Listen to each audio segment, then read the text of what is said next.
नमः शिवाय। श्री विष्णु का लक्ष्मी को जलंधर का वध न करने का वचन देना कथा 16वां अध्याय पंचम खंड श्री रुद्र संहिता शिव महापुराण।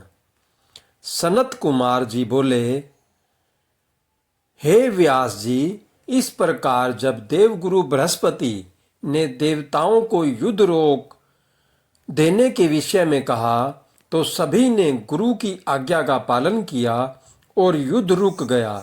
परंतु जलंधर का क्रोध शांत नहीं हुआ। वह इंद्र को ढूंढता ढूंढता स्वर्गलोक आ पहुंचा। जलंधर को वहां आता देखकर इंद्र व अन्य देवता अपने प्राणों की रक्षा करने हेतु वहां से भगवान श्री हरि विष्णु की शरण में बैकुंठ लोक जा पहुंचे। वहां पहुंचकर उन्होंने भगवान विष्णु को प्रणाम किया और उनकी भक्ति भाव से स्तुति की। तत्पश्चात उन्होंने भगवान विष्णु से कहा, हे कृपा निधान, हम आपकी शरण में आए हैं, हमारी रक्षा कीजिए।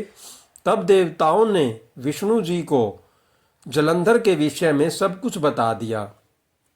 समस्त वृत्तांत सुनकर श्री हरि विष्णु ने देवताओं से कहा कि वे अपने भय का त्याग दें।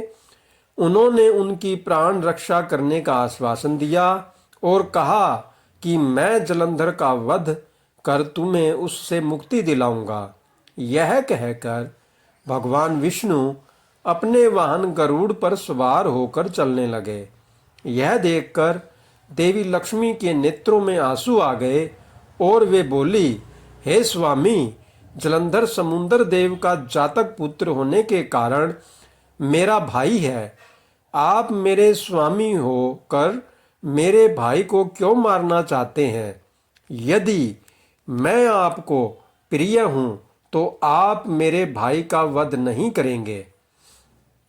अपनी प्राणवल्लभा लक्ष्मी जी के वचन सुनकर विष्णु जी बोले, हे देवी, यदि तुम ऐसा चाहती हो तो ऐसा ही होगा, परंतु तुम तो जानती ही हो कि पापी का नाश अवश्य होता है। तुम्हारा भाई जलंधर अधर्म के मार्ग पर चल रहा है और देवताओं को कष्ट पहुंचा रहा है। फिर भी मैं उसका वध अपने हाथों से नहीं करूंगा, परंतु इस समय तो मुझे युद्ध में जाना होगा। यह कहकर भगवान विष्णु युद्ध स्थल की ओर चल दिए। भगवान विष्णु उस स्थान पर पहुंचे जहां असुर राज जलंधर था। भगवान विष्णु को आया देखकर देवताओं में हर्ष और ऊर्जा का संचार हुआ।